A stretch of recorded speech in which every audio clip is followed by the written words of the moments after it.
गोंदिया से एक अनोखी पहल की खबर सामने आई है। गोंदिया जिला परिषद शिक्षा विभाग ने स्वतंत्रता दिवस समारोह को और भी खास बनाने के लिए जिले के सभी जिला परिषद स्कूलों को विशेष निर्देश जारी किए हैं।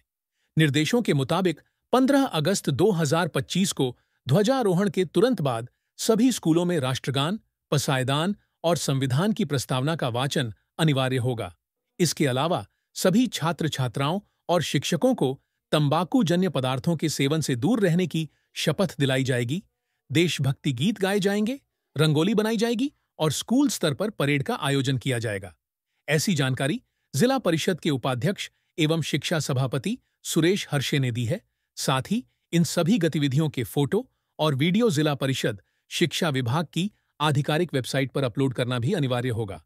गोंदिया शिक्षा विभाग की इस पहल का उद्देश्य छात्रों में देशभक्ति, अनुशासन और स्वस्थ जीवन शैली को बढ़ावा देना है। आज आपण शिक्षण विभागाच्या सर्व अधिकारी कर्मचाऱ्यांची सभा घेतली आणि स्पष्ट सूचना दिल्या की जे महाराष्ट्र शासनाचे आहेत किंवा इतर सूचना आहेत किंवा संख्या वाढ कशी करता येईल आणि लोक सहभाग कसा करता येईल आणि संख्या वाढ जिल्हा परिषद शाळेत करण्याकरिता लोक सहभाग असणं आवश्यक आहे। पालकांचं असणं, गावकऱ्यांचं असणं, गावकऱ्यांना कसं शाळेमध्ये आपण ध्वजारोहण करताना पाचारण करता येईल, त्यांच्या सोबत पालकांना कसं पाचारण करता येईल आणि गावामध्ये फेरी काढणं, हे सर्व आपण कसं करता येईल, कशी वाढ करता येईल यामध्ये आपला एक प्रमुख उद्देश आहे। ज्याच्यामध्ये आपलं पहिल्यांदा राष्ट्रगीत घेणं, ध्वजारोहण करणं, राष्ट्रगीत घेणं आणि राज्यगीत घेणं, पसायदान, ज्याच्यामध्ये संविधानाचं वाचन, तंबाखूमुक्त यासारखी प्रत्येक वाचन करणं, प्रतिज्ञा घेणं, हे सर्व कार्यक्रम झालं पाहिजे। आणि सरतेशेवटी आपल्याला गावामध्ये प्रभात फेरी काढण्याची आधी व्यायाम पण घ्यायचा आहे आणि गावामध्ये प्रभात फेरी काढायची आहे, जेणेकरून जनसामान्य माणसामध्ये जनजागृती निर्माण व्हावी जिल्हा परिषद शाळेच्या बाबत आणि पटसंख्या कशी वाढेल आणि लोकांचा सहभाग कसा वाढेल हाच हेतू आहे।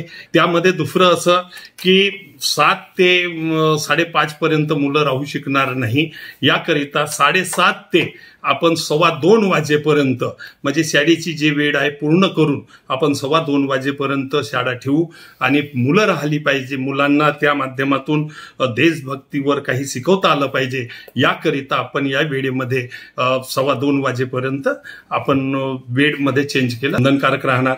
राज्य शासनाचे पण सूचना आहेत, परिपत्रक पण आहेत शासनाचे आणि याच्यामध्ये जिल्हा परिषदेची पण मानसिकता अशी आहे का बुवा लोकसहभागाशिवाय आपल्या शाळा टिकू शकत नाही आणि गुणवत्ता टिकू शकत नाही।